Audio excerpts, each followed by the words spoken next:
Well, here we go. The news and you. What's in the news and how it affects you from a prepper perspective. This is for November 22nd. Snowfall warning. Brace for more snow before the cold breaks. So I'm in Alberta, and there's lots of stuff in the news now about 3 more days of snowfall. We've already been getting a bit of snow, as you may have seen by my videos on me clearing my solar panels off my roof. I'll be doing that for a few more days, I guess, because we're expecting upwards of around 20 centimeters of snow in the next day or so here. What's a mitigation we can do for that? Well, your vehicle prep, very important. Make sure you have winter tires on. Have a snow brush. I saw somebody yesterday while I was waiting to pick up my daughter from school. He was trying to knock the snow off his vehicle just with his jacket. Well, get a snow brush. You know, if you live in Canada, have a snow brush. Make sure it's in the vehicle. Have your winter kit there. Have warm boots in the car. Even if you're not wearing your big boots to drive, if that's too hard, have them in the car. Have a blanket there. Booster cables, a tow rope, food and water, full fuel tank. Check in with someone when you depart and arrive. Say, hey, I'm heading home now. And then give a quick text when you get there. Right, we just picked up a used vehicle, and I'm getting that ready. With all the stuff, I'm getting a wool blanket ready to put in there. I've got a roadside emergency kit. I've got a first aid kit. I've got a snow brush ready. Getting all that stuff ready to put in the vehicle, just in case somebody needs it. Throw an extra pair of boots in there, even if they're too big. A sleeping bag, a candle, something, right? A cable, a battery bank for your phone. Have all that stuff ready. Get your snow shovel ready. If you haven't got it ready yet, put it by the door so you're ready to start shoveling as soon as you open the door. Lots of things you can do. Long periods of calm can induce complacency. Now, there was a number of articles on, one was on Buffett's $325 billion cash hoard is an early warning signal. Well, I would say that's, for whatever his reasons, if one of the greatest investors of all time is sitting on a pile of cash, we can learn from fellas like him. The S&P at record levels. There were some that it's highest in 50 years. It's only twice or three times in the last century it's been this high. And it has been right before big corrections each and every time. Again, if you don't learn from history, you're doomed to repeat it. Or, as they say, if you want to look into the future, look to the past. What can you do? Well, start and build an emergency fund. Even if you don't use it for an emergency, which is what it's supposed to be for, maybe you can use some of it if you're in a good spot to take advantage of if there is a big correction and things go on sale. Buy some. Try and establish multiple sources of income, no matter how small.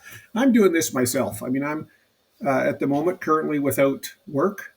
And so I'm looking to, can I do some consulting work? I've taken jobs, cleaning, chopping wood, helping neighbors out, whatever I can think of, I'm willing to do.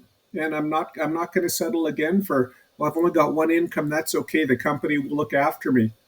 It's not the reality that you have to think broader than that. And I'm doing that myself. Stay informed and stay vigilant. Take some profits and build some cash. If you've had some investments that have done really well, take a little bit of profit. Have some cash ready for a potential downturn. And stay vigilant. Don't get complacent. When I was a firefighter, that was always the thing. Oh, it's just another false alarm. It's just another call for this. Put your gear on. Expect it to be bad. Don't go in without your mask on and all that stuff. Always be vigilant.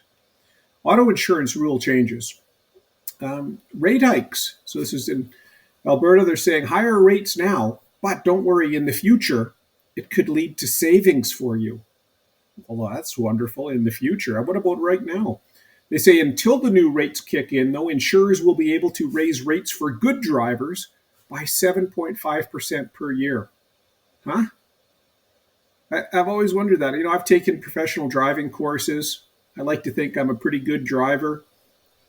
No tickets, no accidents, no at-fault accidents, at least for sure.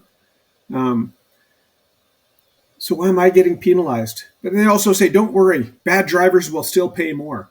Well, they should pay a lot more. Why am I paying more as a good driver? They said it'll help insurers pay legal costs and the costs for more natural disasters. I get it. That's going up. But again, look to where people, if you're building in a floodplain or in a spot that could be impacted by fire, or you're a bad driver, pay more. Don't penalize me. No fault claims. Also, they say accident victims won't be able to sue, but the insurers would pay a set compensation rate.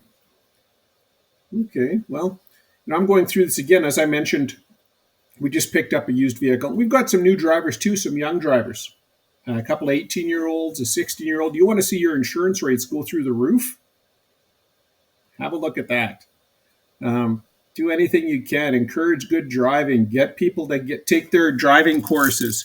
Even if you don't get a gigantic discount from it, you should get a bit of a kickback or a discount, not a kickback, a discount if people have actually taken the driving courses. But if nothing else, hopefully it makes them a better driver and they can not get into a collision.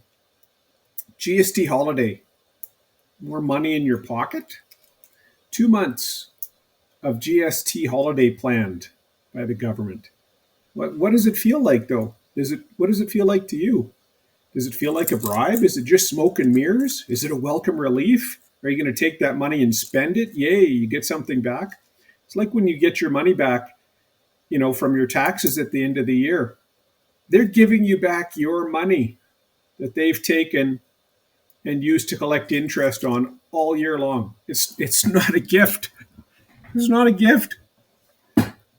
Take whatever you get from this. Don't spend it. And I mean, unless you really need it for your needs, not your wants. Use that as the start to your emergency fund. Probably going to need it soon.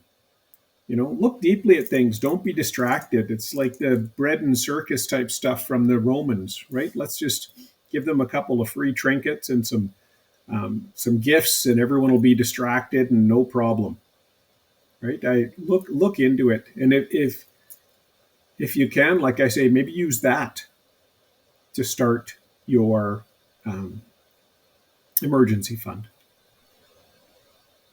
Want to learn more? Well, to build our prepper community, it would be great if people click the like for the videos, subscribe.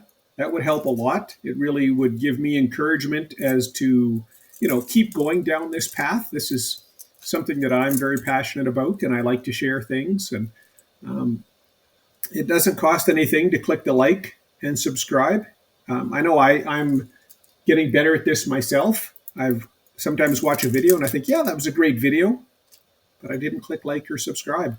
So I'm trying to change my behavior and go back and encourage the people that I appreciate on YouTube as well. And I try and share things. If I see a really good video, I share it with my family, with my friends, to try and spread the word. The more prepared others are, the less you need to worry. If I'm the only person in my area that's prepared, of course I'm going to worry. The old thing about, oh, well, I don't have to prepare.